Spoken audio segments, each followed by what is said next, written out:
برادران ملت اسلامیہ، السلام علیکم ورحمۃ اللہ وبرکاتہ۔ الحمد للہ الحنان المنان الذي خلق الانسان وعلمه البيان، والصلاة والسلام على رسوله سید الانس والجان وعلى آلہ واصحابہ ذوی الخیر والاحسان، اما بعد فاعوذ باللہ من الشیطان الرجیم، بسم اللہ الرحمن الرحیم۔ یا نساء النبی لستن کأحد من النساء ان اتقیتن فلا تخضعن بالقول الى آخر هذه الآیة۔ صدق اللہ مولانا العظیم وبلغنا رسوله النبی الامین المتین المختار الکریم، ونحن على ذلك من الشاہدین والشاکرین والحمد للہ رب العالمین۔ بارگاہ رسالت معاب صلی اللہ علیہ وسلم میں درود پاک کا ہدیہ پیش کریں۔ اللہم صلی علی سیدنا و مولانا محمد معدن الجود والکرم وآلہ واصحابہ الکرام وابنہ الکریم وبارک وسلم صلاة دائمة سرمدا ابدا۔ ہم نے محرم الحرام کی ان مجالس میں آج اور کل کو آخری طور پر تصور کیا تھا، مگر احباب کے اصرار نے ایک اور محفل کو بڑھا دیا۔ انشاءاللہ العزیز جمعہ کو آخری محفل ہوگی اس سال کی، محرم کی۔ اللہ تعالیٰ زندگی میں اور محفلیں عطا فرمائے۔ آج کی اس شب میں ہم خراج عقیدت پیش کرتے ہیں ان کی بارگاہ میں جن کی بارگاہ میں امام اہل سنت نے یوں عرض کیا ہے: سیدہ ظاہرہ طیبہ طاہرہ، جان احمد کی راحت پہ لاکھوں سلام، جس کے آنچل کو نہ دیکھا مہر و ماہ نے، اس ردائے نزاہت پہ لاکھوں سلام۔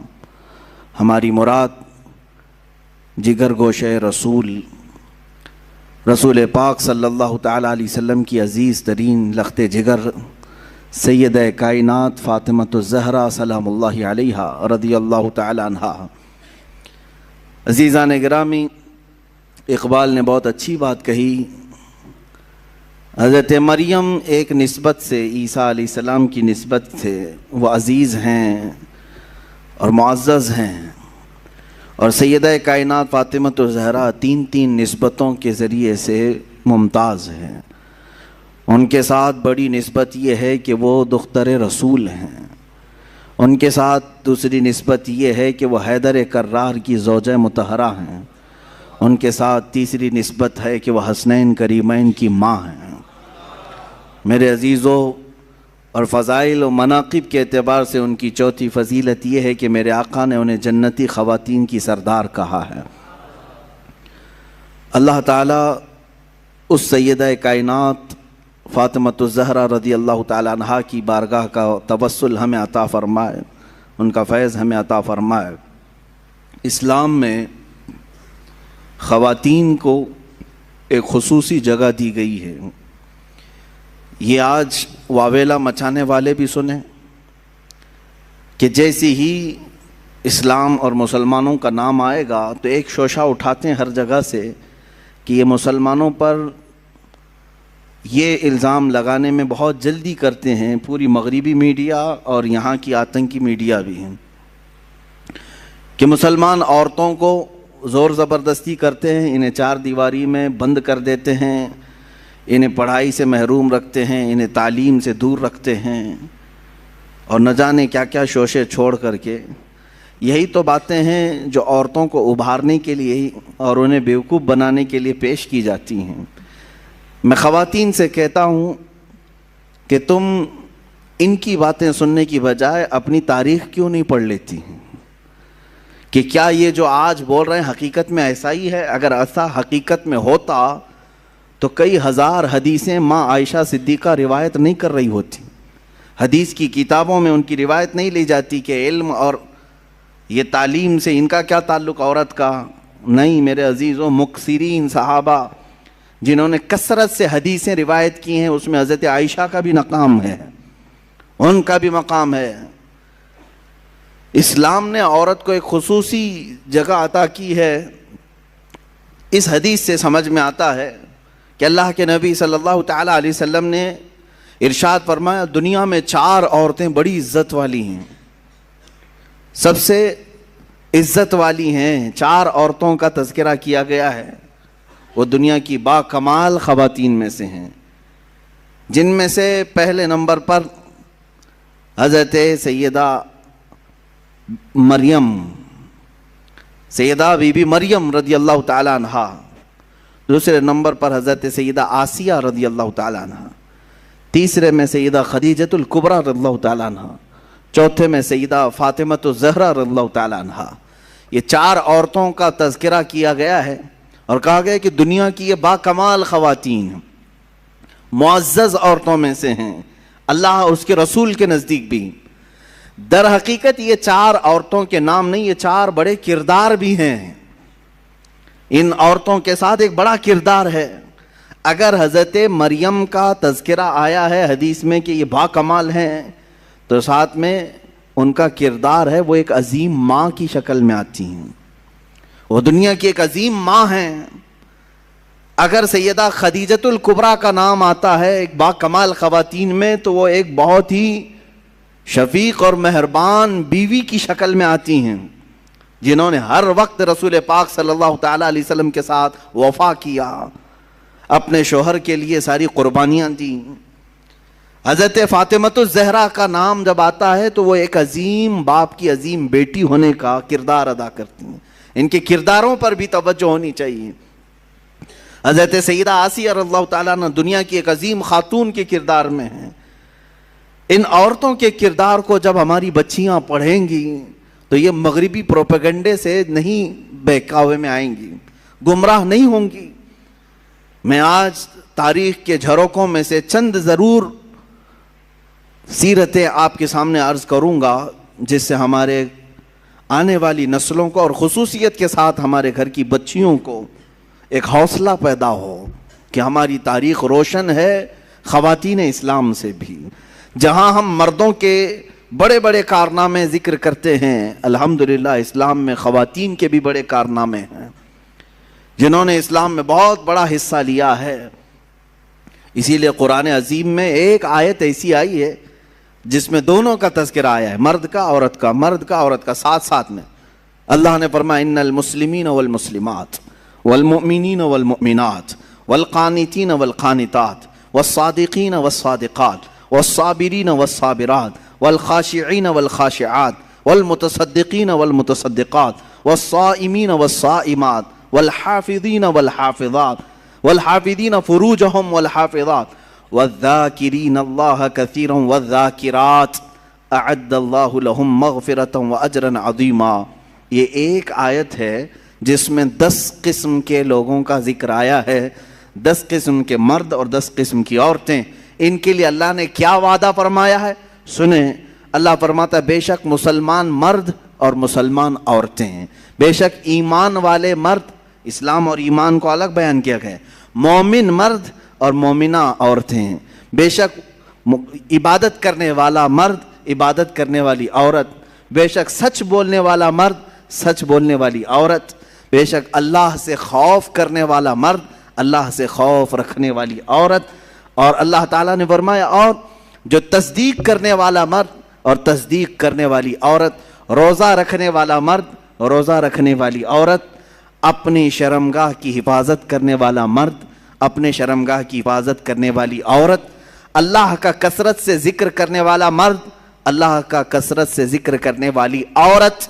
10 قسم کی صفات بیان کر کے رب تعالیٰ فرماتا ہے اعد اللہ لہم مغفرتا واجرا عظیما. یہی لوگ ہیں جن کے لیے اللہ نے بڑا اجر عظیم تیار رکھا ہے, یہی وہ لوگ ہیں. یہاں پر 10 صفات میں نے جو ذکر کیا اس میں عورتوں کو ساتھ ساتھ بیان کیا گیا ہے. اگر تم مسلمان ہو تو عورتیں بھی مسلمان ہیں, اگر تم مومن ہو تو عورتیں بھی مومن ہیں, اگر تم صادق ہو تو عورتیں بھی صادقہ ہیں, اگر تم صائم ہو روزے دار ہو تو وہ بھی صائمہ ہیں, روزے دار خواتین بھی ہیں, اگر تم اللہ کا ذکر کرتے ہو تو اللہ کا ذکر کرنے والی عورتیں بھی ہیں. میرے عزیزو, اسلام کو عظیم نونہال جو ملے ہیں, یقیناً کسی نہ کسی عورت کے گود میں پلے تو ضرور ہوں گے، ان کی ماؤں کا کردار ان کی تربیت میں ضرور ہے۔ ہم نے تاریخ کے بڑے بڑے بطل جلیل اور اولیاء کاملین مجاہدین کی زندگیوں کو دیکھا ہے، جنہوں نے اپنے بچوں کی پرورش کیسے کی ہے۔ سیدنا غوث اعظم عبد القادر جیلانی رضی اللہ تعالیٰ عنہ، ماں کی تربیت ہمیں صاف نظر آتی ہے۔ سیدنا غریب نواز خواجہ معین الدین حسن چشتی رضی اللہ تعالیٰ عنہ، ماں کی تربیت وہاں پہ بھی نظر آتی ہے۔ بایزید بستامی، ان کے بھی ماں کی تربیت نظر آتی ہے۔ امام شافعی رحمۃ اللہ تعالیٰ علیہ، ماں کی تربیت وہاں بھی نظر آتی ہے۔ عزیزان گرامی، ان نونہالوں کو جو اسلام کے لیے عظیم تحفے کی شکل میں دیا، لاکھوں سلام ان ماؤں کی گودوں پر جنہوں نے ایسے سنہرے ہیرے ہمیں عطا کیے۔ جانتے ہیں آپ، امام شافعی رحمۃ اللہ تعالیٰ علیہ پڑھ کر کے جب آئے تھے تو پورا گاؤں استقبال کے لیے باہر گیا تھا۔ پڑھ کر کے جب آئے بڑے مشہور ہو گئے حدیث میں، علم میں، اور جب گاؤں آ رہے تھے تو پورے گاؤں والے ان کے استقبال کے لیے نذرانے دینے لگے، پیسے وغیرہ ساری چیزیں۔ ماں نہیں آئی، جس ماں نے ان کو محنت سے پڑھایا تھا۔ امام شافعی رحمۃ اللہ تعالیٰ علیہ اپنے گھر پہنچے تو ماں کو دیکھا گھر میں خاموش بیٹھی ہیں۔ کہا آپ نہیں آئے؟ کہا میں آتی تو کہیں دنیا یہ تانا نہ دے کہ محمد بن ادریس شافعی کی ماں نے دولت کے لیے اسے پڑھایا تھا۔ میں نے ہرگز تمہیں کسی نذرانے کے لیے یا لفافے کے لیے نہیں پڑھایا، میں نے صرف اللہ اس کے رسول کی رضا کے لیے پڑھایا ہے۔ جو کچھ لوگوں نے تجھے دیا ہے اس کو گھر کے باہر رکھنا، اور جو کچھ میں نے اللہ کی بارگاہ میں عزم کیا ہے وہ میرا اور تیرا تعلق ہے۔ عزیزان گرامی، وہ عظیم مائیں ہیں جنہوں نے اپنے بچوں کے لیے قربانیاں دیں اور ایسے نونہال اسلام کو عطا کیے۔ آئے ہم ان تمام مثالی خواتین کا تذکرہ بعد میں کرتے ہیں۔ بارگاہ سیدہ فاطمہ الزہرا رضی اللہ تعالیٰ عنہا میں ہم خراج عقیدہ ضرور پیش کرتے ہیں۔ رسول پاک صلی اللہ تعالیٰ علیہ وسلم کی 4 بیٹیاں ہیں، یہاں پر یہ ذکر کرنا مجھے ضروری ہے۔ حضور پاک صلی اللہ علیہ وسلم کی 4 بیٹیاں ہیں اور 3 بیٹے ہیں۔ یہ تمام مسلمانوں کو ازبر کرا دو کہ حضور کی اولاد کتنی ہے؟ 7 ہیں، 3 بیٹے اور 4 بیٹیاں۔ بیٹوں کی وفات بچپن میں ہی ہو گئی، کوئی 6 مہینے سے زیادہ نہیں رہے اس دنیا میں، اور بیٹیاں سب بڑی ہوئیں۔ سب سے بڑی صاحبزادی آپ کی سیدہ زینب رضی اللہ تعالیٰ عنہ، ان کے بعد حضرت رقیہ رضی اللہ تعالیٰ عنہ، ان کے بعد حضرت ام کلثوم رضی اللہ تعالیٰ عنہ۔ 4تھے نمبر پر سب سے آخری بیٹی حضور کی وہ سیدہ فاطمہ الزہرا رضی اللہ تعالیٰ عنہ۔ 4 بیٹیاں ہیں، اور 4 بیٹیوں کا تذکرہ ضروری ہے اہل سنت و جماعت کے موقف کے مطابق، اس لیے کہ اب بہت سارے لوگ حضور کی بیٹیوں کا بھی انکار کرنے لگ گئے ہیں۔ ہاں، باضابطہ ممبروں سے یہ اعلان کیا جا رہا ہے کہ حضور کی اور کوئی بیٹی ہی نہیں تھی، صرف حضرت فاطمہ تھی۔ کیوں؟ میں آپ کو بتاؤں، دوسری بیٹیوں کو اگر مان لیا نا انہوں نے کہ رقیہ بھی تھی، کلثوم بھی تھی، تو پھر حضرت عثمان غنی کو بھی ماننا پڑے گا، کیونکہ حضور صلی اللہ علیہ وسلم کے وہ بھی داماد ہیں، اور ان کو حضرت عثمان غنی ایک آنکھ نہیں بھاتے۔ یہ حضرت عثمان کا بغض ہے، ان کے اندر عداوت ہے، جس کی وجہ سے حضور کی بیٹیوں کا انکار کر دیا۔ حضور پاک صلی اللہ تعالیٰ علیہ وسلم کی بڑی صاحبزادی، میرے عزیزو، یہ تمام مکاتب فکر کی کتابوں میں بھی موجود ہے، حضور کی 4 بیٹیاں ہیں۔ ہاں، کوئی ایرا غیرہ ابھی نکل کر کے اگر انکار کرے تو اس کے منہ پر اسی کی کتابیں میں مار سکتا ہوں، اس کی اکابرین کی کتابوں کے حوالے بھی میں دے سکتا ہوں۔ بہرحال ہمارے ہاں کوئی اختلاف نہیں رہا۔ ہاں، ان بیٹیوں کے تذکرے زیادہ اس لیے نہیں ہوئے کہ وہ مدینہ طیبہ ہجرت کے بعد جلد ہی وفات پا گئیں، اور سیدہ زینب رضی اللہ تعالیٰ عنہا سے بھی اولاد ہوئی، جیسے کہ حدیث میں بخاری میں بھی ہے، حضور صلی اللہ تعالیٰ علیہ وسلم ان کی بیٹی کو بھی اپنی گود میں لیتے تھے، وہ بھی نواسی تھی، امامہ نام تھا، حضرت زینب کی بیٹی۔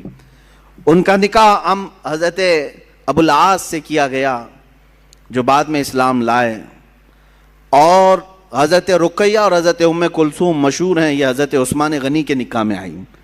کنفیوز نہ ہونا کہ 2 بہنیں ایک ساتھ نہیں آئیں، بلکہ پہلے حضور صلی اللہ علیہ وسلم نے حضرت رقیہ کا نکاح حضرت عثمان سے کیا، اور وہ نکاح کے بعد بیمار ہوئیں، کافی دن تک بیمار رہیں، اور جنگ بدر میں جب میرے آقا تشریف لے گئے، اس وقت حضرت عثمان غنی کو حضرت رقیہ کی عیادت کے لیے چھوڑ گئے. حضور کے مدینہ واپس آنے سے پہلے ہی حضرت رقیہ کا انتقال ہو گیا مدینے میں. ان کی تدفین بھی ہو گئی. جنگ بدر کے موقع پر حضور اکرم صلی اللہ علیہ وسلم بدر میں تھے اور حضرت رقیہ کا انتقال ہو چکا تھا. واپس آنے کے بعد حضرت عثمان غنی بہت مغموم رہتے. تب میرے آقا صلی اللہ علیہ وسلم نے اپنی دوسری صاحبزادی حضرت ام کلثوم کا نکاح ان کے ساتھ کیا.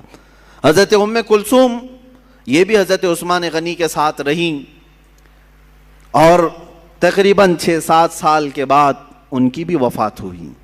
حضرت ام کلثوم رضی اللہ تعالیٰ عنہا کا بھی انتقال مدینہ طیبہ میں ہوا. اب حقیر میں جو صاحبزادی بچیں وہ سیدہ کائنات فاطمہ الزہرا رضی اللہ تعالیٰ عنہ. حضور اکرم صلی اللہ تعالیٰ علیہ وسلم کی وفات تک آپ کی اولاد میں اگر کوئی باقی تھی تو صرف سیدہ فاطمہ تھی. اور حضور پاک صلی اللہ علیہ وسلم چھوٹی ہونے کے اعتبار سے اور بہت سارے معاملات کی وجہ سے حضرت فاطمہ کو نہایت عزیز رکھتے تھے. یہاں تک کہ ارشاد فرمایا انما فاطمۃ بضعۃ منی، بے شک فاطمہ میرے ایک جگر کا ٹکڑا ہے، میرے جسم کا ٹکڑا ہے. یسرنی من یسرھا، جس نے اسے خوش کیا اس نے مجھے خوش کیا، اور جس نے اسے تکلیف دی اس نے مجھے تکلیف دی. سیدہ فاطمہ الزہرا کو جس نے تکلیف دی اس نے رسول اللہ کو تکلیف دی. یہاں سے آپ اندازہ کریں اس سیدہ کائنات کے بیٹوں کو جنہوں نے دردناک انداز میں شہید کیا، کیا اس ماں کو تکلیف نہیں پہنچی ہوگی؟ سیدنا امام حسین کو اور حضرت امام حسن کو جنہوں نے شہید کیا ہے وہ ایسے لوگ ہیں جن پر اللہ اس کے رسول کی ہمیشہ کے لیے لعنت ہے اور دردناک عذاب ہے، کیونکہ انہوں نے حضرت فاطمہ کو ایذا دی اور ان کے والد رسول اللہ کو ایذا دی. حضرت فاطمہ الزہرا رضی اللہ تعالیٰ عنہا مکہ مکرمہ میں اس وقت بھی حضور پاک صلی اللہ علیہ وسلم کے ساتھ تھیں جب مکہ والے آپ کو ستاتے پریشان کرتے. آپ کی عمر چھوٹی ضرور تھی لیکن جب حرم کعبہ میں حضور پاک نماز کے لیے جاتے کفار مکہ اونٹ کی گندی اوجھڑی لا کر ڈال دیا کرتے. اس وقت روایات یہ ہیں کہ حضرت فاطمہ دوڑ کر کے آتی اور ان تمام آلائشوں کو نکال کر کے دور کر دیتی اور اپنے والد گرامی سے لپٹ جایا کرتی. حضور پاک صلی اللہ تعالیٰ علیہ وسلم کے شانہ بشانہ کھڑے ہونے والی ہر معاملے میں اور ہر چیز میں حضور اکرم صلی اللہ تعالیٰ علیہ وسلم کا ساتھ دینے والی حضرت فاطمہ ہیں. پوری زندگی بھر انہوں نے اپنی کوئی خواہش نہیں ظاہر کی کہ مجھے ایسا چاہیے مجھے ویسا چاہیے. لاڈلی بیٹیاں کیا نہیں مانگتی اپنے باپ سے، لیکن میرے آقا صلی اللہ تعالیٰ علیہ وسلم سید الانبیاء ہیں اور کائنات کے آقا و مولا ہیں، اپنی بیٹی سے نہایت محبت کرنے والے. اگر وہ بیٹی مانگ لے تو کیا رسول نہیں لا کر دے سکتے؟ لیکن سیدہ کائنات نے زندگی بھر کوئی ایسا سوال نہیں کیا. میرے آقا صلی اللہ تعالیٰ علیہ وسلم نے جو دیا اس کو لے لیا. بلکہ جب رسول پاک صلی اللہ تعالیٰ علیہ وسلم کو مکہ والے ستا رہے تھے، پریشان کر رہے تھے، جانتے ہیں جب آپ کا بائیکاٹ کیا گیا تھا، سوشل بائیکاٹ کیا گیا تھا مکہ میں، جب وہ بہت ہی چھوٹی سی تھی، حضرت فاطمہ بہت چھوٹی تھی، میرے آقا صلی اللہ علیہ وسلم نے 2.5 سال سے 3 سال کے درمیان پتے کھائے، چمڑوں کو پانی میں گلا کر کے کھایا. اس وقت بھی حضرت فاطمہ الزہرا نہایت ہی صابرہ تھی. کہیں ایسا نہیں کہ بڑی بڑی چیزوں کا سوال کرے. بچیوں کو اسی لیے ہم بار بار کہتے ہیں کہ حضرت فاطمہ کو کیوں نہیں پڑھتی؟ تمہاری بیجا خواہشیں کبھی تمہارے شوہروں کو گمراہ کرتی ہیں، کبھی تمہارے باپ کو حرام کمائی پر لے جاتی ہیں. تمہاری ناجائز خواہشیں، آج کی بچیوں کی بات میں کر رہا ہوں، تمہارے بھائیوں کو لوٹ مار کرنے پر مجبور کرتی ہیں، یا تو پھر تمہارے شوہروں کو غلط راستے پر جانے پہ مجبور کر دیتی ہیں. تمہاری خواہشات ہی تو ہیں. بہت سارے مرد جس کی وجہ سے پریشان رہتے ہیں، کمائی نہیں ہے اور مانگ زیادہ ہے، پیسے اتنے آتے نہیں ہیں لیکن بیوی طلب زیادہ کرتی ہے، بیٹیاں مانگتی بہت ہیں. مجھے حیرت ہوتی ہے، افسوس ہے ان بچیوں کے لیے جو 18-20 سال اپنے ماں باپ کے ہاں پلتی ہیں، کھاتی ہیں، پیتی ہیں، اور پھر کسی اوباش کے ساتھ بھاگ کر کے چلی جاتی ہیں اور یہ کہتی ہیں میرے باپ نے تھوڑی نہ مجھے کچھ دیا ہے، یہ لونڈا ابھی جو آیا ہے اس نے مجھے 5,000 کا جوڑا دے دیا، 10,000 کا جوڑا دے دیا، فلاں دے دیا. معاذ اللہ. عزیزان گرامی، والدین کی نفرت یہ جو جوانی میں آ کر کے آتی ہے اس کی ایک وجہ میں بتاؤں. بچیوں کی تربیت صرف کھلونے لا کر، مٹھائیاں لا کر، اچھے خوبصورت کپڑے لا کر کے نہ کرو. اگر تم چاہتے ہو کہ تمہاری بیٹیاں صحیح سلامت رہیں تو بچپن سے ہی ان کے سینوں میں اللہ اس کے رسول کی محبت ڈالو. اگر تم نے ان کو اللہ اور اس کے رسول کے قریب کیا، اسلاف کی روایتیں پڑھائی، جوانی میں اللہ خود تمہاری محبت ان کے سینوں میں ڈالے گا. وہ ماں باپ کی قدر کرنے والی بنیں گی، اپنے والدین کا احترام کرنے والیاں بنیں گی. لیکن آج روتے ہوئے بہت سارے ماں باپ کو میں نے دیکھا ہے، کہتے ہیں حضرت ہم نے کیا نہیں کیا ان کے ساتھ، سب لا کر کے دے دیا ہے، اچھی اسکول میں پڑھایا، اچھی چیزیں لا کر دی، جو مانگتی تھی سب لا کر کے دیا، اور سب سے بڑی خواہش اس کو اچھا موبائل بھی لا کے دیا، بائک بھی دلایا، سب کیا، اس کے باوجود ہمیں ٹھکرا کر کے جا رہی ہے. میرے عزیز تم نے سب دے دیا، یہ دنیا دیا اسے، لیکن بچپن سے کاش اسے اللہ اس کے رسول کی محبت دیا ہوتا. تو آج کے وقت دیکھو، دلوں میں محبت ڈالنا تمہارا کام نہیں ہے، دلوں میں محبت پیدا کرنا یہ اللہ رب العزت کی طرف سے ہوتا ہے. اگر تم اس کی محبت ڈالو گے تو تمہاری محبت اللہ اس کے سینے میں ڈالے گا، تمہاری اولاد کے سینے میں رکھے گا. میں بات کہتا ہوں سیدہ کائنات فاطمہ الزہرا رضی اللہ تعالی عنہا کی. جب آپ کے نکاح کا وقت آیا، حضرت علی کرم اللہ وجہہ الکریم کی طرف سے جب پیغام آیا، حضور اکرم صلی اللہ علیہ وسلم نے فوراً قبول کیا اور دونوں کا نکاح کیا. سادگی سے نکاح ہوا. تھوڑا سا جہیز جو حضور پاک صلی اللہ علیہ وسلم نے، ان کے جہیز کا لفظ جو استعمال کیا جاتا ہے، بعض لوگ اس کے جواز کے لیے اپنے سارے ساز و سامان اکٹھا کرنے کے لیے اس جہیز کا لفظ استعمال کرتے. بات در حقیقت یہ تھی کہ حضرت علی حضور کے ساتھ ہی رہتے تھے مدینے میں. جب ہجرت کر کے آئے تھے تو مدینے میں حضور کے ساتھ رہتے تھے. جب شادی ہوئی تو گھر الگ کرنا پڑا. تو جب نیا گھر لیا گیا تو حضور نے کچھ سامان دلایا. یہی جہیز ہے بھائی، نیا گھر دلایا جا رہا ہے، آج سے نئی زندگی وہ شروع کر رہے ہیں تو کچھ تو سامان لگے گا. میرے آقا صلی اللہ تعالی علیہ وسلم نے وہ گھر میں برتنے کے جو سامان حضرت فاطمہ کو دلائے، اسی کو جہیز کا نام دے کر کے یہاں کروڑوں وصول کرنے لگ گئے. ہاں، یہاں تو 4 لوگ ایک ہی گھر میں رہتے ہیں پھر بھی جہیز لا رہے ہیں. بڑا بھائی بھی لایا، منجلا بھائی بھی لایا، تیسرا بھی لایا، اب تجوریاں رکھنے کی جگہ بھی نہیں ہے پھر بھی لایا. وہ نیا گھر بنایا گیا تھا حضرت علی کا، تو انہیں حضرت فاطمہ کے ساتھ رہنے کے لیے جو سامان دیا گیا میرے آقا صلی اللہ علیہ وسلم کی طرف سے. اور یہ بھی میں آپ کو بتاؤں کہ یہ جو سامان دیا گیا تھا، روایات میں ملتا ہے کہ حضرت علی نے جو مہر کی رقم دی تھی اسی رقم سے دلایا تھا. میرے آقا صلی اللہ تعالی علیہ وسلم نے، حضرت علی رضی اللہ تعالیٰ عنہ نے جو مہر ادا کیا، اتنا مہر کوئی نہیں دینا چاہتا. آج مہر نظر نہیں آتا لیکن جہیز نظر آتا ہے. حضرت فاطمہ کا جہیز لوگوں کو معلوم ہے، حضرت علی کا مہر نہیں معلوم. 10,000 سے زیادہ ہو جائے تو جماعت میں جھگڑے چلتے ہیں، مہر اتنا زیادہ کیوں رکھا؟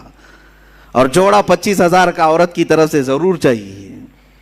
تم 10,000 کا مہر اپنی اس عورت کو نہیں دینا چاہتے جس کے ساتھ پوری زندگی بتانے والے ہو، وہ اپنا پورا جسم تمہارے حوالے کر رہی ہے.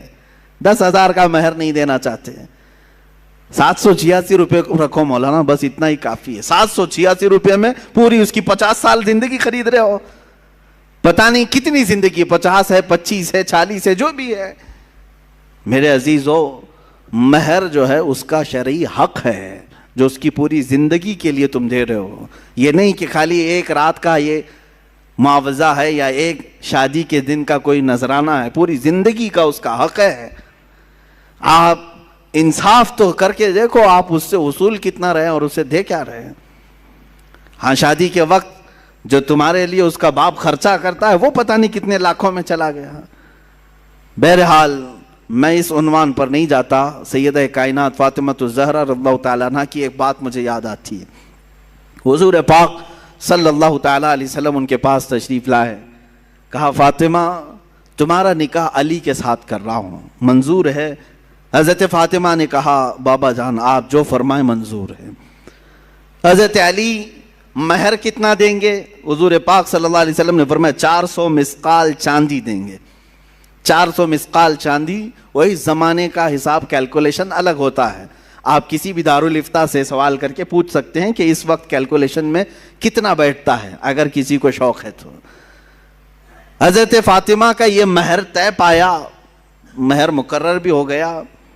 بعض روایات میں یہ ملتا ہے کہ حضرت فاطمہ نے کہا اے اللہ کے نبی صلی اللہ علیہ وسلم, یہ نکاح کس کی جانب سے ہو رہا ہے؟ حضور نے فرمایا اللہ کی طرف سے. اللہ تعالیٰ نے پسند فرمایا کہ تمہارا نکاح علی کے ساتھ ہو. تو حضرت فاطمہ کہتی ہیں تو پھر میرا مہر بھی اسی شان کے مطابق ہونا چاہیے. 400 مسقال چاندی. کہا میرا مہر بھی اس شان کے مطابق رکھیں جو اللہ تعالیٰ نکاح کر رہا ہے. حضور پاک صلی اللہ علیہ وسلم نے پوچھا فاطمہ تم کیا پسند کرتی ہو مہر میں؟ تم کیا لینا چاہتی ہو مہر میں؟ حضرت فاطمہ نے کیا کہا؟ اللہ اکبر, قربان جاؤ مسلمانوں. کہتی ہیں آقا اگر اللہ نکاح کر رہا ہے تو رب تعالیٰ سے یہ لکھوا لیں کہ آپ کی امت کی بخشش میرے مہر میں رکھی جائے. اللہ اکبر, آپ کی امت کی مغفرت اور بخشش میرے مہر میں رکھی جائے. خواہشیں ہوں تو ایسی ہوں, تمنائیں ہوں تو ایسی ہوں. رسول پاک صلی اللہ تعالیٰ علیہ وسلم کی بارگاہ میں اگر کوئی عزیز بننا چاہتا تو صرف ان کی امت کی بات کرتا, حضور خوش ہو جاتے تھے. میرے عزیزو آج بھی یہی حال ہے کہ اگر تم امت کا خیال کرو گے تو میرے آقا خوش ہو جاتے ہیں. اگر تم حضور کی امت کے بارے میں بات کرو گے حضور پاک بے انتہا تمہیں نوازنے لگتے ہیں. حضرت جبرائیل امین نے بھی یہ محسوس کیا. جانتے ہیں حضرت جبرائیل حضور صلی اللہ تعالیٰ علیہ وسلم سے قربت چاہتے تھے تو حضور پاک صلی اللہ تعالیٰ علیہ وسلم سے انہوں نے کیا کہا جانتے ہیں؟ اے اللہ کے نبی صلی اللہ علیہ وسلم, میں چاہتا ہوں میں اپنی طرف سے آپ کی بارگاہ میں کوئی چیز پیش کروں جس سے آپ خوش ہو جائیں. اب حضور کس چیز سے خوش ہوتے ہیں؟ مکہ والوں کی تکلیفیں الگ ہیں, تبلیغ اسلام میں آنے والی تکلیفیں الگ ہیں, سب چیزیں ہیں. لیکن حضرت جبرائیل نے یہ سب نہیں کہا کہ ان دشمنوں کو میں اپنے پر سے ہلاک کر دوں گا یا تبلیغ اسلام میں چلنے والوں کے لیے راہ ہموار کر دوں گا, بلکہ جبرائیل امین نے یہ پیش کیا کہ آقا قیامت کے دن جب آپ کی امت پل صراط سے گزر رہی ہوگی میں اپنے پر بچھا دوں گا. پل سے اتارو راہ گزر کو خبر نہ ہو, جبریل پر بچھائیں پر کو خبر نہ ہو. عزیزان گرامی, حضور پاک صلی اللہ علیہ وسلم کی بارگاہ میں جیسے ہی انہوں نے التجا پیش کی میرے آقا خوش ہو گئے. حضور اکرم صلی اللہ تعالیٰ علیہ وسلم کی احادیث سے یہ بھی ملتا ہے جس نے یہ دعا کی اللہم اغفر امت محمد صلی اللہ علیہ وسلم مغفرتا عامہ, اللہم ارحم امت محمد صلی اللہ علیہ وسلم رحمتا عامہ. اے اللہ امت محمدیہ کی عام مغفرت فرما, اے اللہ امت محمدیہ پر عام رحم فرما. جس نے یہ دو دعائیں کی حضور فرماتے میری شفاعت اس پہ واجب ہو گئی. امت کی بھلائی کا خیال کرو. حضرت بی بی فاطمہ ہی تو ہیں کہ جو رسول پاک صلی اللہ تعالیٰ علیہ وسلم جنگل میں جا کر کے جب رونے لگے کسی کے کہنے سے آپ سر نہیں اٹھاتے تھے. حضرت فاطمہ آئیں, کہا بابا جان آپ سر اٹھائیں, میرے آقا آپ سر اٹھائیں. حضور پاک امت کے غم میں رو رہے تھے کہ اللہ تعالیٰ میری امت کی بخشش ہو جائے. حضرت فاطمہ نے کیا کہا جانتے ہیں؟ حضور سے اتنا عرض کیا کہ یا رسول اللہ جب تک آپ کی فاطمہ زندہ ہے کوئی رات سوئے گی نہیں, آپ کی امت کی مغفرت کی دعا کرتی رہے گی. حضور پاک نے سر اٹھا دیا. حضور پاک صلی اللہ علیہ وسلم کے پاس جب کبھی کوئی امت کی بھلائی کی بات کرتا ہے میرے آقا اس پر نوازشیں زیادہ کرتے ہیں. آج بھی اگر تم چاہتے ہو مسلمانوں کہ نبی کونین کو خوش دیکھو اور حضور پاک کا دیدار کرنا چاہتے ہو تو بھلائی امت میں لگ جاؤ. ایک رات وہ بھی آئے گی کہ میرے آقا خود تمہیں اپنے دیدار سے مشرف کریں گے. امت کی بھلائی کا خیال تو کرو. حضور پاک صلی اللہ علیہ وسلم کی بھولی بھالی امت کے لیے فکر تو کرو. سیدہ کائنات نے ہمیں یہ مزاج دیا, فاطمہ الزہرا رضی اللہ تعالیٰ عنہ نے ہمیں یہ مزاج دیا. ساتھ ہی میں ہر اس بیٹی کو بھی کہتا ہوں جو اپنے باپ کا خیال کرے, اپنے باپ کا خیال نہیں کرتی ہے, وہ سوچے کہ حضرت فاطمہ رضی اللہ تعالیٰ عنہ حضور اکرم صلی اللہ تعالیٰ علیہ وسلم کا کس قدر خیال فرماتی تھی. ان کے تبلیغی مساعی میں کس طرح سے وہ شانہ بشانہ ٹھہرتی, کبھی اپنی جانب سے کوئی ایسی خواہشات نہیں کی. حضور پاک صلی اللہ تعالیٰ علیہ وسلم کی بارگاہ میں ایک مرتبہ آئی تھی, بس وہ غلام مانگنے کے لیے جنگ بدر کے قیدی جو غلام بنائے گئے تھے وہ تقسیم کیے جا رہے تھے، وہ بھی مال غنیمت میں تھا، وہ حضرت علی رضی اللہ تعالیٰ عنہ کے کہنے سے آئی تھی۔ حضرت فاطمہ جنتی خواتین کی سردار ہونے کے باوجود گھر کے کام خود کرتی تھی، اتنا کہ ان کے ہاتھوں میں چھالے پڑے ہوئے تھے، چکی پیس کر، روٹیاں بنا کر اور گھر کے سارے کام کاج کرتے ہوئے ان کے ہاتھوں میں چھالے تھے۔ وہ کس کی بیٹی ہیں؟ رسول پاک صلی اللہ علیہ وسلم کی۔ آج تھوڑے سے کسی مالدار کی بیٹی کو کام لگا دو، جھاڑو لگانے کے لیے کہو، نخرے کرے گی، میرا یہ کام نہیں ہے۔ وہ رسول پاک صلی اللہ علیہ وسلم کی صاحبزادی ہیں، غربت کی وجہ سے نہیں۔ جس کو جنتی خواتین کا سردار کہا گیا ہو وہ چاہے تو ان کے لیے سونے اور چاندی کے پہاڑ چلا کریں، لیکن باوجود اس کے فقر و فاقہ انہوں نے پسند کیا۔ حضور پاک صلی اللہ علیہ وسلم کی بارگاہ میں آئی تھیں، میرے آقا صلی اللہ علیہ وسلم نے یوں جواب میں ارشاد فرمایا، فاطمہ ایسا کیسے ہو سکتا ہے؟ بدر کے یتیموں کا حق باقی ہے، میں ان کا حق دیے بغیر تجھے کیسے غلام دے دوں؟ جاؤ، جب تھکن زیادہ ہو جائے کام کاج سے 33 بار سبحان اللہ پڑھو، 33 بار الحمدللہ پڑھو، 34 بار اللہ اکبر پڑھو، اللہ تعالیٰ تمہاری ساری تھکن دور فرمائے گا۔ اسی کو آج ہم تسبیح فاطمہ بھی کہتے ہیں، ہم نمازوں میں پڑھتے ہیں، نمازوں کے بعد پڑھتے ہیں۔ یہ تسبیح فاطمہ حضور کی طرف سے عطا کی ہوئی تسبیح ہے۔ میرے عزیزو، سیدہ کائنات فاطمہ الزہرا رضی اللہ تعالیٰ عنہا کی اور زندگی پاک کے چند گوشے اگر میں آپ کے سامنے رکھوں، انہوں نے نہایت ہی پردہ داری، عفت کا خیال، عزت کا خیال اس طرح سے فرمایا کہ اعلیٰ حضرت یہ کہہ رہے ہیں اپنے سلام کے شعر میں، جس کی آنچل کو نہ دیکھا مہر و ماہ نے، چاند اور سورج نے بھی ان کی آنچل کو نہیں دیکھا، وہ سیدہ کائنات ہیں فاطمہ الزہرا رضی اللہ تعالیٰ عنہا۔ زندگی تو یوں گزاری، وقت وفات بھی انہوں نے وصیت کی تھی کہ میرے جنازے کو کھلے طور پر نہ لے جانا، جس طرح سے عام جنازوں کو اس وقت لے جایا جاتا تھا، ان کے جنازے کا پورا سائیڈ سے کورنگ کیا ہوا کپڑا لگایا گیا اور رات کے وقت لے جایا گیا، مختصر سے لوگ تھے۔ حضرت سیدہ فاطمہ الزہرا رضی اللہ تعالیٰ عنہا وفات کے بعد بھی اپنی قبر اطہر میں مدفون ہوئی، اور روایت میں یہ ملتا ہے قیامت کے دن بھی، قیامت کے دن جب سارے محشر کے لوگ کھڑے ہوں گے تب ایک فرشتہ ندا دے گا، غضوا ابصارکم فإن فاطمة بنت محمد تمر على الصراط، اے لوگوں اپنی آنکھیں نیچی کر لو، اس لیے کہ محمد عربی صلی اللہ علیہ وسلم کی بیٹی فاطمہ پل صراط سے گزر رہی ہیں، جنت کی طرف جا رہی ہیں۔ اور روایات میں یہ بتایا گیا ہے وہ 70,000 عورتوں کے ساتھ جا رہی ہوں گی۔ کس شان سے جا رہی ہوں گی؟ ایسے گزریں گی جیسے بجلی کی چمک تیزی سے چلی جاتی ہے، پل صراط پر اتنی تیزی سے وہ گزر جائیں گی۔ محشر کے میدان میں بھی جن کی طرف دیکھنے کو منع کر دیا گیا، وہ کیسا پردہ رہا ان کی زندگی کا، اور وہ کون خوش نصیب خواتین ہوں گی جو 70,000 کی جھرمٹ میں شامل ہوں گی۔ کہا گیا یہ وہی ہوں گی جنہوں نے زندگی فاطمہ الزہرا کی کنیز بن کر کے گزاری ہیں، ان کی زندگی پاک کو نہایت عزیز رکھتی تھی۔ میرے عزیزوں، وہ خواتین ہزاروں کی تعداد میں ہو سکتی ہیں، اللہ تعالی ہماری بچیوں کو اس جھرمٹ میں جگہ عطا فرمائے، ہماری بیویوں کو، ہماری ماؤں کو، ہماری بہنوں کو مولا اس جماعت میں جگہ عطا فرمائے۔ سیدہ کائنات فاطمہ الزہرا رضی اللہ تعالیٰ عنہا کی زندگی پاک کے بعد اب میں تھوڑی سی بات یہ عرض کرنا چاہتا ہوں میری قوم کی بچیوں سے کہ آج کے حالات کے پیش نظر جس طرح کے پروپیگنڈے پھیلائے گئے ہیں، جس طرح کا ماحول یہاں پر بنایا جا رہا ہے، آج ہمارے قوم کی بچیوں کے لیے امتحان کی گھڑی آ گئی ہے، آزمائش کا وقت آ چکا ہے۔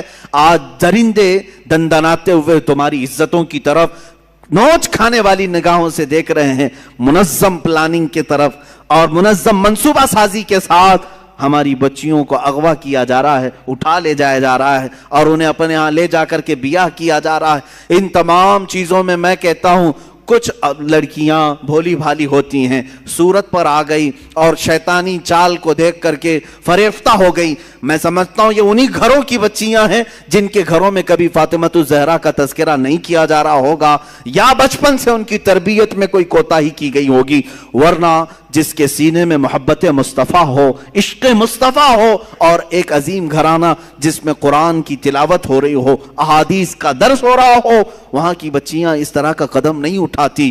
اگر اٹھاتی ہیں تو اللہ تعالیٰ غیب سے ان کی مدد بھی فرمائے گا۔ آج بڑی ذمہ داری کے ساتھ میں کہتا ہوں، ہمارے ہاں جو ماحول پیدا کیا جا رہا ہے بچیوں کے لیے، یہاں جتنے لوگ ہیں وہ الرٹ ہو جائیں۔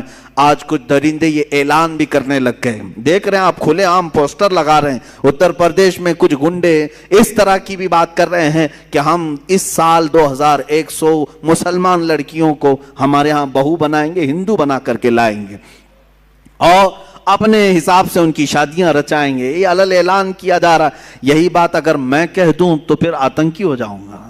اگر ہمیں ضرورت نہیں ہے، ہم اپنے نوجوانوں کو اس طرح کھلے چھوڑنا بھی نہیں چاہتے کہ جاؤ اٹھا لاؤ۔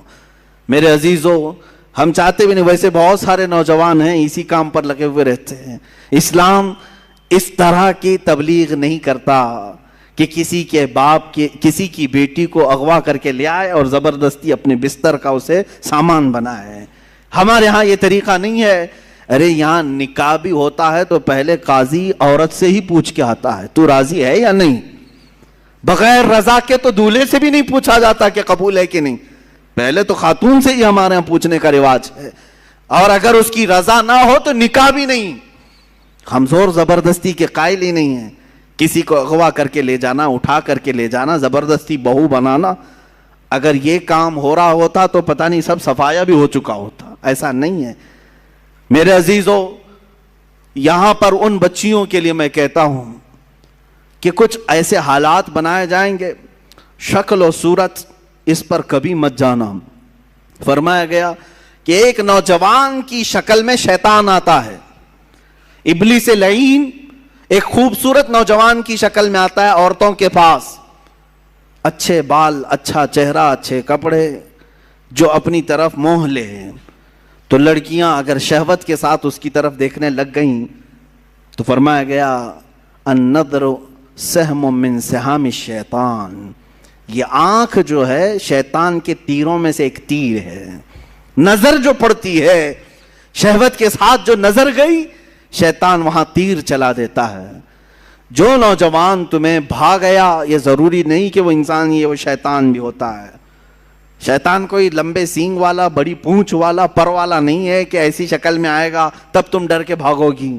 شیطان تو ایک اچھے نوجوان کی شکل میں بھی آتا ہے، خوبصورت لڑکوں کی شکل میں آتا ہے، اور مردوں کے پاس خوبصورت لڑکیوں کی شکل میں آتا ہے۔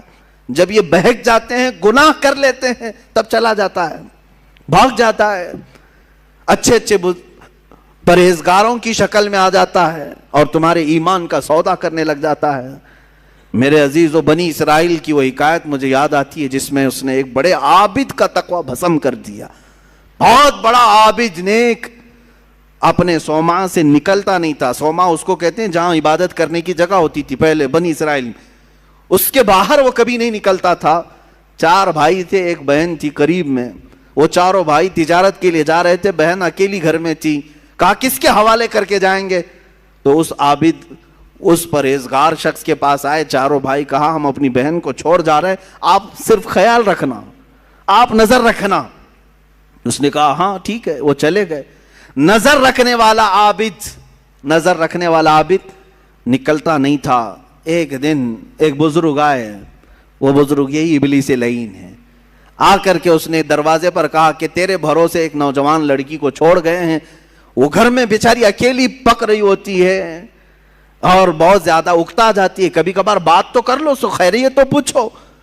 یہ اپنے صومعے کے دروازے تک آیا بس، اور وہاں سے اس کو پکار کر کے کہا، وہ لڑکی اپنے دروازے پر آئی، ایک دوسرے کو دیکھا اور بات چیت کیا، خیر خیریت پوچھا، یہیں تک تھی بات۔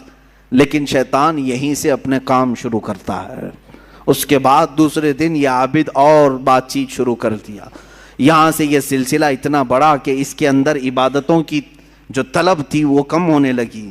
اب یہ اپنے صومعہ سے نکل کر کے اس کے گھر بھی جانے لگا، جا کر کے گھنٹوں بات چیت کرتے رہے۔ وہ وقت بھی آیا جب اس نے اس کے ساتھ زنا بھی کر لیا، اس ایک نوجوان خاتون کے ساتھ، کیونکہ یہ شادی نہیں کرنے والا تھا۔ پوری قوم کے نزدیک یہ نہایت عابد ہے، پرہیزگار ہے، زنا ہو گیا، حمل بھی ٹھہر گیا۔ اب کیا کرے؟ نوجوان لڑکی کے ساتھ ایسے معاملات ہوئے ہیں، ڈرا۔ وہی ابلیس آیا پھر بزرگ کی شکل میں، کہا دیکھو بہت بڑا معاملہ ہو جائے گا، اگر تم یہ معلوم ہو گیا تو پوری قوم تمہارے ساتھ کیا کرے گی؟ کہا کیا کروں؟ کہا اس کا گلا دبا دو، مار دو اور دفن کر دو، گھر میں کسی کو پتہ بھی نہیں چلے گا۔ اس نے قتل کر دیا اس لڑکی کو اور دبا دیا اندر، زمین صاف کر دیا۔ جب چاروں بھائی تجارت سے واپس آئے، پوچھا کہاں ہے ہماری بہن؟ کہا وہ بیمار ہو گئی تھی، میں نے اس کو بہت علاج کیا، انتقال کر گئی، قبرستان میں دفن کیا، ایک جھوٹی قبر دکھا دیا۔ وہ روئے دھوئے، ہو گئی بات ختم۔ لیکن کیا یہیں پر سلسلہ ختم ہو جاتا ہے؟ چند دنوں کے بعد ان بھائیوں کے پاس یہ ابلیس آیا، کہا یہ عابد جھوٹ بولتا ہے، یہ جو عبادت کرنے والا مکار ہے جھوٹ بولتا ہے، تمہاری بہن سے اس نے منہ کالا کیا، حمل ٹھہرا تو اس کے بعد اس نے مار کر کے یہیں گھر میں دفن کیا۔ انہوں نے کھود کر کے دیکھا تو لاش کا پرانا بقیہ مل گیا۔ اب وہ واویلا مچا کہ باہر آنے کے بعد اس کو سوما سے باہر کھینچا گیا، اس کے کپڑے پھاڑے گئے، اس کے بال نوچے گئے، منہ کالا کیا گیا، پورا گاؤں ٹوٹ پڑا، اس کا سوما توڑ ڈالے، اور اس کے بعد پھر اس کو پھانسی پر چڑھایا گیا۔ پھانسی پر جب چڑھایا گیا تب پھر ابلیس آیا۔ ابلیس آیا، کہا کہ بہت بری حالت ہو گئی تمہاری، مجھے افسوس ہے، مجھے افسوس ہے، لیکن میں تجھے بچا سکتا ہوں، میں تجھے یہاں سے نکال سکتا ہوں، میرے پاس طاقت ہے۔ کہا کیا کرنا ہوگا بتا دے۔ اس ابلیس نے کہا بس تو یہ کہہ دے کہ تیرے لیے سجدہ جائز ہے، یعنی اپنے لیے۔ کہا کہ تم مجھے یہ سمجھ لے کہ میں آزاد کروں گا تو تم مجھے سجدہ کرے گا۔ کہا بالکل کروں گا، سجدہ کروں گا۔ کفر کر دیا، اسی وقت اس کو پھانسی پر چڑھا دیا گیا، شیطان بھاگ گیا۔ جس کی ابتدا عبادتوں سے شروع ہوئی تھی، انہی نظروں کا دھوکہ تھا کہ کفر پر موت ہو گئی۔ یہ حکایت بھی موجود ہے۔ میں ان بچیوں سے بھی کہتا ہوں کہ تم اچھے گھروں کی ہوں گی، اچھے خاندانوں کی ہوگی۔ بہت ساری لڑکیاں یہ دلیل دینے لگ جاتی ہیں کہ ہم ان کو صحیح راستے پر لے کے آ جائیں گی، وہ مسلمان بن جائیں گے، فلاح ہو جائیں گے۔ تبلیغ کا اتنا ہی شوق ہے تو مجھ سے رابطہ کریں، بہت سارے میدان ہیں، میں بھیجوں گا تبلیغ کے لیے۔ صرف اور صرف کسی ایک لڑکے پر یہ اس طرح کے حالات، بسا اوقات ہم نے دیکھا ہے کہ تمہارا دین خطرے میں آ گیا اور کفر پر موت ہو گئی، کفر پر موت ہو گئی۔ ابھی چند مہینے پہلے، 6-7 مہینے پہلے کا ایک واقعہ گردش کر رہا ہے، اخبارات کی سرخی بھی بنا اور بہت سارے سوشل میڈیا پر یہ گردش بھی کرتی رہی بات۔ مدھیہ پردیش کے کسی علاقے کی ایک نوجوان لڑکی اپنے گھر چھوڑ کر بھاگی تھی اسی طرح سے، اور اس کے گھر گئی، سب کو چھوڑ دیا، 4 مہینے اس کے ساتھ نہیں گزارا۔ ایک دن اس نے صرف یہ کہا تھا کہ مجھے شام میں گھمانے کیوں نہیں لے جاتے۔ اسی بات پر جھگڑا شروع ہوا، یہاں تک پہنچا کہ اس غیر مسلم نے اس عورت کو گلا گھونٹ کے مار دیا۔ لڑکی مسلمان تھی، گھر واپس آ نہیں سکتی تھی، مر گئی۔ اور رو دھو کر کے گھر والوں نے کہا کہ بیمار ہو گئی تھی، ہم نے وہی واقعہ ہوا۔ لیکن پولیس کو بعد میں شک ہوا، تفتیش شروع کی، 3rd ڈگری لگایا تو سب بول دیا، کہا کہ ایسا ایسا ہوا تھا اور میں نے مار دیا ہے، میں نے مار دیا ہے۔ عزیزان گرامی، پوسٹ مارٹم آنے کے بعد پتہ چلا 2 مہینے کے بعد کہ اس لڑکی کو انہوں نے اس طرح سے مار دیا تھا۔ میں ان بچیوں سے کہتا ہوں جو اپنے گھروں کی عزت کو لے کر کے نکل جاتی ہیں، آج میں اسی بات کی طرف آنا چاہتا تھا۔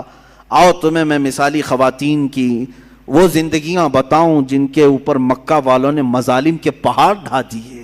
کیا نہیں کیا اس سیدہ سمیہ کو لاکھوں سلام، جن کو گھر سے گرفتار کر کے مکہ کے کافروں نے بیچ بازار میں لایا اور گھوڑے کی ٹانگوں سے باندھ دیا، کہا سمیہ چھوڑ دے اپنے دین کو۔ اگر خواہشات ان عورتوں کے دلوں میں بھی ہوتی تو چھوڑ دیتی۔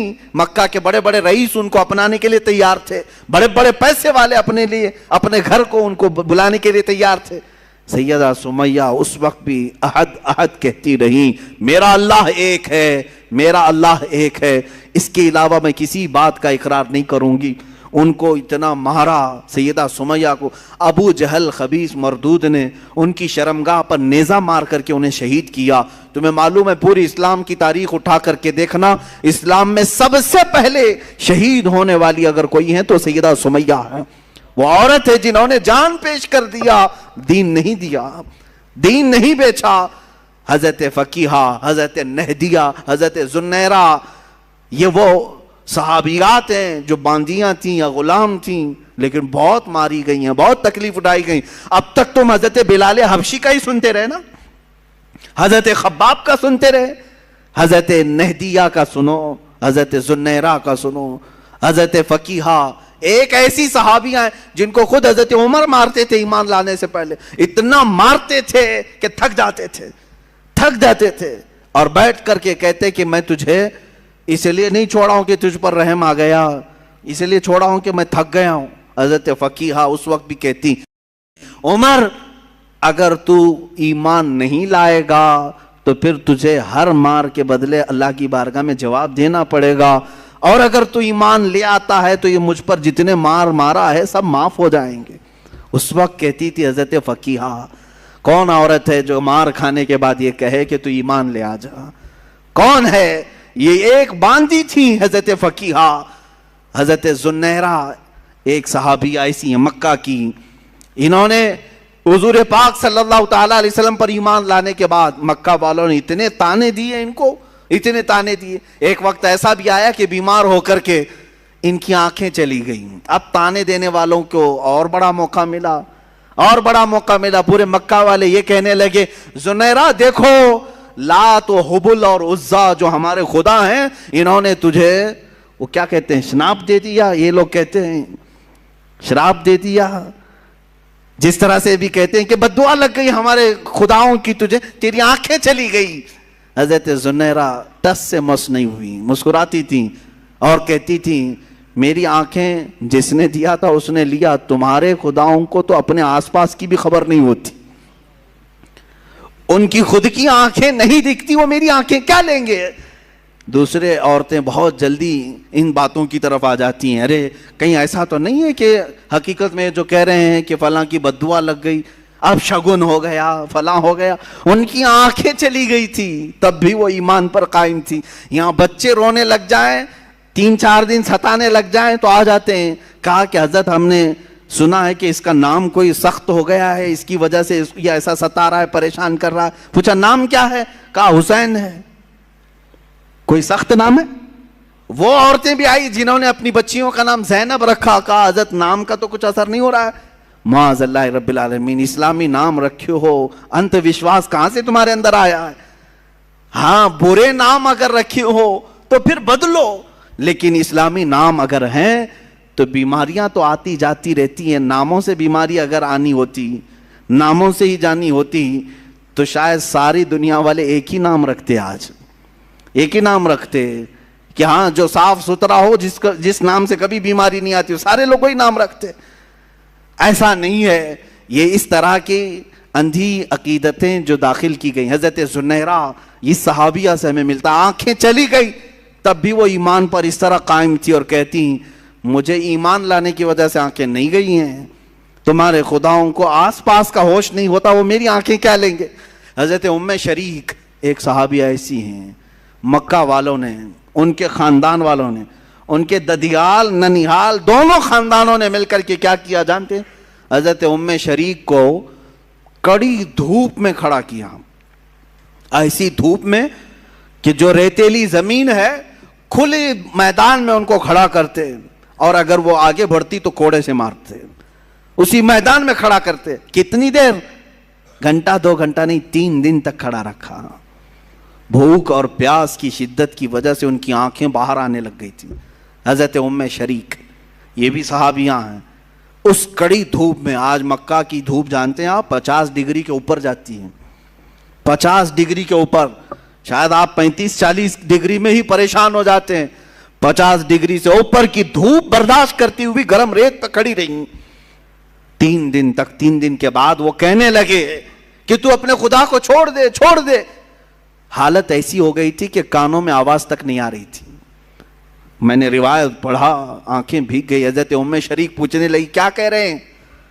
تو انہوں نے اشارہ کر کے کہا ایک کو جو تو مانتی ختم کر دے. کان سنائی نہیں دے رہے، آنکھیں باہر آ چکی ہیں، جسم تپ رہا ہے، پیروں میں چھالے پڑ گئے.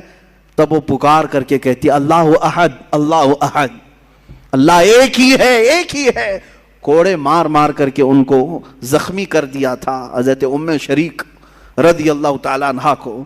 اور جانتے یہی وہ صحابیہ ہیں، حضرت ام سلیم. کتنی صحابیات کی میں بات تمہارے سامنے رکھوں. حضرت ام سلیم ایک وہ صحابیہ ہیں حضور پاک صلی اللہ علیہ وسلم جن کے گھر آرام کرنے کے لیے جاتے تھے، جو حضور پاک صلی اللہ علیہ وسلم دھوپ کے یا گرمی سے پسینے ہوتے تو وہ قطرے جمع کر کے رکھتی تھی. یہ حضرت انس کی ماں ہیں جنہوں نے حضور کے پسینے کو جمع کر رکھا خوشبو کے لیے. اور روایات یہ بتاتی ہیں ان کی 7 پشتوں تک وہ خوشبو آتی تھی. وہ ام سلیم جب ان سے نکاح کے لیے ابو طلحہ نے پیغام بھیجا، وہ ایمان لائے ہوئے نہیں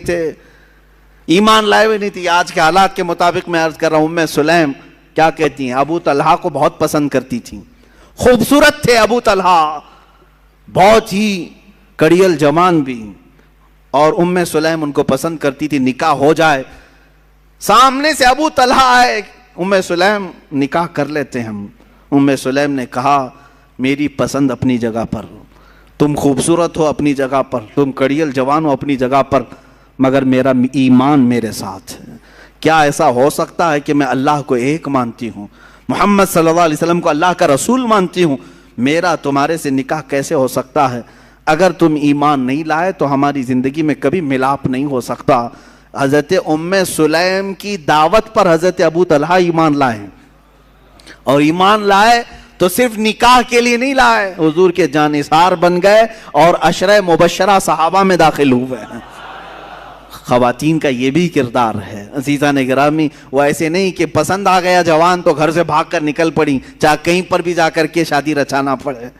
معاذ اللہ، ان بچیوں کی زندگی پر مجھے بڑا افسوس ہوتا ہے جن ماں باپ کی عزت کو مٹی میں ملا کر کے فخر کرتی ہیں. یہ سب کہاں سے ہو رہا ہے جانتے ہیں؟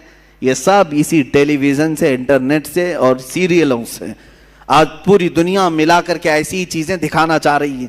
مجھے کل ہی ہماری ایک خاتون نے یہ کہا تھا، بتایا تھا کہ سب سے زیادہ ابھی فی الحال عورتیں پاکستانی سیریل اور وہاں کے ٹیلی ویژن سے نشر ہونے والی فلموں وغیرہ کو دیکھتی ہیں. مجھے اس کی خبر نہیں تھی. لیکن اگر اس طرح کا ماحول وہاں سے پیش کیا جا رہا ہے تو میں تو کہتا ہوں کہ ان تمام چیزوں پر بندش لگانی چاہیے. اور یہ تاثر دیا جاتا ہے لڑکیوں کو کہ آزاد رہو، جو تمہیں پسند ہے اس سے بھاگ جاؤ، ماں باپ راضی ہو ناراض ہو کوئی مسئلہ نہیں، بعد میں سب ٹھیک ٹھاک ہو جاتا ہے، سب برابر ہو جاتا ہے. عزیزان گرامی، تمہیں پتا ہے کہ یہ وہ والدین جن کی رضا میں تمہاری جنت ہے، جن کی ناراضگی میں تمہاری جہنم ہے، ماؤں کو روتا ہوا، باپ کو روتا ہوا بلکتا ہوا چھوڑ کر کے چلے جاتے. پسند ہے کہیں سے تو پھر والدین کو راضی کیوں نہیں کر لیتے ان باتوں پر. ہاں، جہاں تک رہی بات مسلمانوں کی آپس میں، کبھی ماں باپ اگر ناراض ہو کر بیٹھتے ہیں تو وقت لگ جائے گا، منا لیں گے، اور نکاح ہو گیا تو کوئی حرج نہیں. مجھے تو افسوس اس بات پر ہے کہ ایمان بھی چھوڑ کر جا رہی ہیں. گھر چھوڑا تو چھوڑا، اور اگر کوئی جوان ایسا تھا جو اسلام کی طرف تجھے لے جاتا یا تجھے وہ اسلام میں ہی رکھتا تو الگ بات تھی. یہاں تو باضابطہ ان سانپوں کے گھروں میں جا رہی ہیں جو پورے اسلام کو ڈسنے کے لیے بیٹھے ہوئے ہیں. آج جو میرے نبی کی شان میں گندی گالیاں دے رہے ہیں ان کے گھروں میں جانے کے لیے بچیاں بیٹھی ہوئی ہیں. اور اگر کوئی لڑکیاں اس طرح جاتی ہیں تو میں کوئی خوف اس بات کا نہیں کر رہا ہوں کہ تمہارے جانے سے اسلام گھٹ جائے گا، ہرگز نہیں. اسلام کی جڑیں تحت الثری سے نیچے ہیں، اس کی شاخیں اوج ثریا کے اوپر ہیں. پوری دنیا مل کر کے ہلائے تو اسلام کا کچھ بال بیکا نہیں ہوگا. تم اپنا جہنم خریدنے جا رہی ہو، میرے اس دین کو کچھ نقصان نہیں ہوگا. 4 لڑکیاں چلی جائیں تو کیا اسلام میں ختم ہو جائے گا؟ یہ اس سمندر کا نام ہے جس سے چلو بھر پانی نکلنے سے سمندر کا کچھ بگڑتا نہیں، کچھ نہیں بگڑتا. ہاں، یہ جو جتنے بھی ڈھونگی ہیں، جتنے بھی پاکھنڈی ہیں، جتنے بھی سنگھی ہیں، جس طرح کے یہ اعلانات علل اعلان کر کے ہمارا دل جلانے کی کوشش کرتے ہیں کہ ہم ان کو ان کے مذہب سے دور کریں گے اور اپنے گھر کی بہو بنا کر کے لائیں گے. باضابطہ اس پر تنظیمیں بن رہی ہیں، سنگٹن بن رہی ہیں، اور اس پر نہ پولیس کچھ کرنا چاہتی ہے نہ حکومت کچھ کرنا چاہتی، کیونکہ ان کے 1000 گناہ بھی ان کے نزدیک معاف ہیں. ہاں، اگر وہ دھرم پریورتن کریں تو یہ اصل کی طرف آنے کی بات ہوگی، اور اگر ہم تبلیغ کریں تو آتنکوادی ہو جائیں گے. ہمارے لیے دہشت گردی کا لفظ انہوں نے بنا کر کے رکھا ہوا ہے۔ اے مسلمانوں، اب صفائی دینا اور ڈیفنس کرنا چھوڑ دیں کہ ہم ایسے نہیں ویسے نہیں۔ یہ کون ہوتے ہیں ان کو صفائی دینے والے ہیں؟ نہ یہ ہمیں سزا دینے والے نہ جزا دینے والے ہیں۔ اسلام اپنی حقانیت پر کل بھی زندہ تھا، آج بھی اور ہمیشہ رہے گا، اور اللہ رب العزت سے ہمارا تعلق ہے، وہ ہمیں سزا اور جزا دینے والا ہے۔ اب یہاں پر بات یہ دگلی پالیسی کی، ہیپوکریسی جس کو کہتے ہیں، منافقت جس کو کہتے ہیں، وہ ہماری حکومتیں کرتی ہیں۔ کیا ایسی سنگٹنوں کو نہیں کہا جاتا کہ تم یہ نفرت پھیلا رہے ہو، زہر پھیلا رہے ہو؟ اور اگر اس طرح کی حرکتیں کرتے ہو کہ باضابطہ مسلمان بچیوں کو اٹھا کر کے لے جانا، اس پر ان کو لاکھوں کا انعام دینا کہ تم اٹھا کر کے لے آؤ، کسی کے گھر سے بچی کو 2 لاکھ 2.5 لاکھ 5 لاکھ انعام دیں گے، تف ہے، لعنت ہے ایسی چیز پر کہ تم لڑکیوں کے ذریعے سے اپنے مذہب کو بڑھانا چاہتے ہو۔ ہم اپنی گردنوں سے اسلام کو فروغ دینا چاہتے ہیں۔ ہاں، یہ نیچ طریقے سے نہیں، کسی اس طرح کے ہلکے طریقے سے نہیں جو یہودی کرتے رہے، عیسائی کرتے رہے، اپنی بیٹیاں سجا سجا کر کے دیتے رہے، یا دوسروں کی لڑکیوں کے ذریعے سے گھستے رہے۔ اسلام اس طرح سے نہیں ہے۔ صلاح الدین ایوبی کے پاس کئی دوشیزائیں، کئی خوبصورت لڑکیاں آتی رہی، صلاح الدین ایوبی نے ایک نظر ان کی طرف نہیں دیکھا۔ تمہیں معلوم ہے سلطان الہند غریب نواز کے پاس 40 دن تک ایک لڑکی جاتی رہی، صرف اپنے دامے فریب میں پھنسانے کے لیے کہ ہماری طرف آ جائے، راجے کی بیٹی تھی، لیکن 40 دن تک اس مرد قلندر نے ایک نظر تک نہیں دیکھا۔ 40 دن کے بعد وہ خود فدا ہوئی اور دائرہ اسلام میں داخل ہوئی۔ عزیزان گرامی وقار، یہ ہماری تاریخ رہی ہے۔ ہم کسی کے گھروں میں چھید ڈال کر کے، سوراخ مار کر کے اٹھانا نہیں چاہتے۔ ہاں، انشاءاللہ العزیز تم لے جانا چاہتے ہو، بہو بنانا چاہتے ہو، جس طرح کی حرکتیں پیدا کر رہے ہو، انشاءاللہ اب ہمارا پیغام عام ہوگا۔ دیکھنا، یہ جوان جب غلام مصطفیٰ بنے گا، ایک ایک نہیں 4 ساتھ آئیں گے انشاءاللہ، آئیں گے انشاءاللہ۔ ہاں، یہ بیوی بنانے کے شوق سے نہیں کہہ رہا ہوں، ہاں انشاءاللہ العزیز مصطفیٰ کریم کی محبت میں ہر کوئی ضرور وارفتہ ہوگا، اس لیے کہ ہم نے تبلیغ جو کیا ہے پوری دنیا میں وہ اخلاق مصطفیٰ سے کیا ہے، دین مصطفیٰ سے کیا ہے۔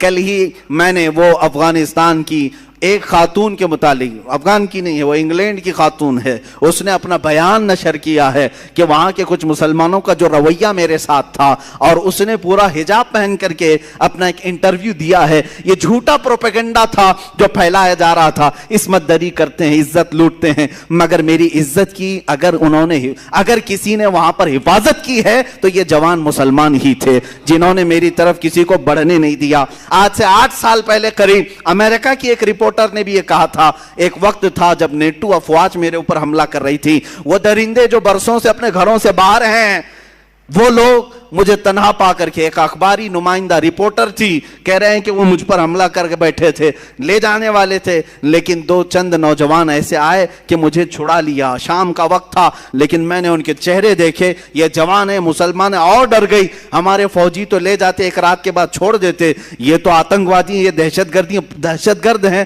ٹیررسٹ ہیں، پتہ نہیں میرے ساتھ کیا کیا کریں گے۔ لیکن وہ خاتون کہتی ہے رات کا وقت ہوا، کمرے میں ایک جگہ انہوں نے مجھے رکھ دیا تھا، رات کے وقت تھوڑا سا دروازہ کھلا اور کھانے کا برتن میرے اندر آیا، میں نے کھانا کھایا، میرے کپڑے کچھ جگہ سے پھٹے ہوئے تھے، جھاڑیاں لگ کر کے۔ وہ کہتی ہے کہ رات کے وقت ایک جوڑا کپڑا بھی آیا، دوسرے دن ناشتہ بھی آیا، کھانا بھی آیا۔ 2 دن کے بعد ہمارے ملک کی ایمبیسی کے افراد آئے اور دروازہ کھول کر کے مجھے لے گئے، اور اس کے بعد وہاں ایمبیسی میں جانے کے بعد اس خاتون سے ایمبیسی کے افراد نے کہا، یہ جو 2 نوجوان ہیں جو تجھے کھانا دے رہے ہیں، جو تجھے کپڑے دیے ہیں، انہوں نے آ کر کے ہمیں اطلاع دی کہ تجھے تیرے ملک تک حفاظت سے پہنچایا جائے۔ وہی ہمیں یہاں تک کا پتہ دیے ہیں۔ وہ خاتون واپس جا کر کے پورا آرٹیکل لکھتی ہے اور کہتی ہے دنیا نے جو بتایا وہ اور مسلمان ہے، آنکھوں نے جو دیکھا وہ اور مسلمان ہے۔